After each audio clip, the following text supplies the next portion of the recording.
नमस्कार.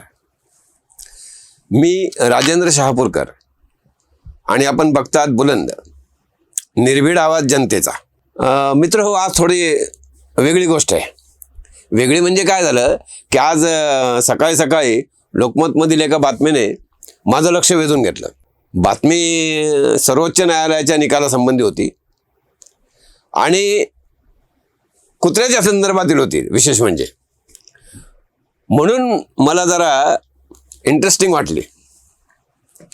म्हणजे अशा प्रकारचा हा पहिलाच निकाल आहे असे त्याचे वर्णन बातमीत करण्यात आले होते. न्यायमूर्ती विक्रमनाथ, संदीप मेहता आणि NV अंजेरिया या 3 न्यायमूर्तीच्या पीठाने हा महत्त्वपूर्ण निकाल दिला आहे. आता कुत्र आणि तत्सम पाळीव प्राणी, मानवतावाद, जगण्याचा अधिकार वगैरे वगैरे आलं की नाही म्हटलं तरी दडपण येतं. म्हणजे उगाचच आपलं मध्यंतरी काय झालं, दिल्लीत किती गजब माजला होता याच विषयावर ना. अहो म्हणजे भटक्या कुत्र्यावर हो.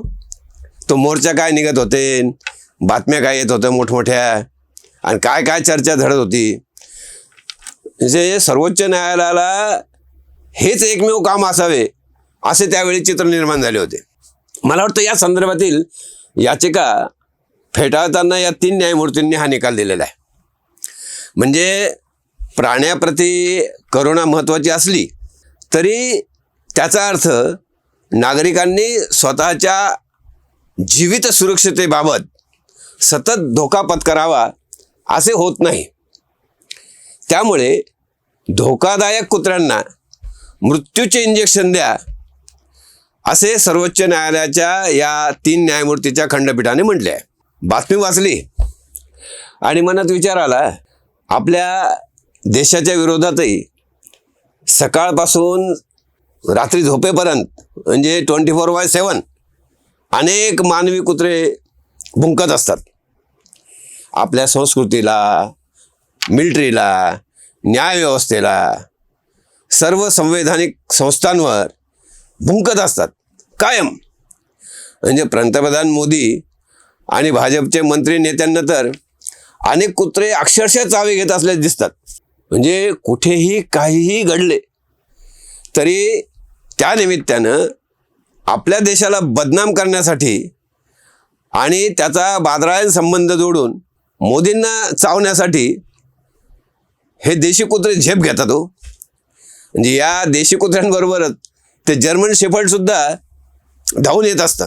पण तो कुणाची तरी स्क्रिप्ट वाचून दाखवतो असे म्हणतात. खरं खोटं तोच जाणो बाबा. एक कुत्रे तर स्वतःला कधी सत्याग्रही, कधी शेतकरी, कधी निवडणूक तज्ज्ञ, म्हणजे कधी मानवता अधिकारवाला, कधी काही न कधी काही असं सांगत इकडं तिकडं बोंबलत हिंडत असतो. एकाने 10-11 वर्षापूर्वीच अंधेरा होकर ही रहेगा असं म्हणत अख्खं स्क्रीन काळं करून ठेवलं होतं. मध्यंतरी हा हिंडनबर्ग असं करीत काहीतरी तिकडं परदेशात हिंडत होता. आता तर फार पिसाळा हो. म्हणजे आताशा तो सारखं महामार्गावर केंकाटताना दिसत आहे.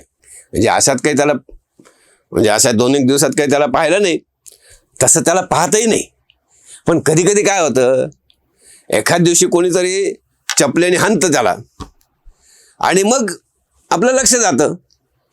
तर हा इतकाच प्रकार आहे. आता परदेशात ते परवा नार्वेला नाही का ती हेला लेंग, ती अशीच अंगावर आलेली मोदींच्या. म्हणजे भारतीय राजदूतांनी तिला नीट केलं म्हणा, अक्षरशः पळून गेली ती त्यावेळी. आपल्या महाराष्ट्रात सुद्धा असंच एक लूट भरलेलं कुत्रं रोज सकाळी रतीब घातल्यासारखं भुंकत असतं.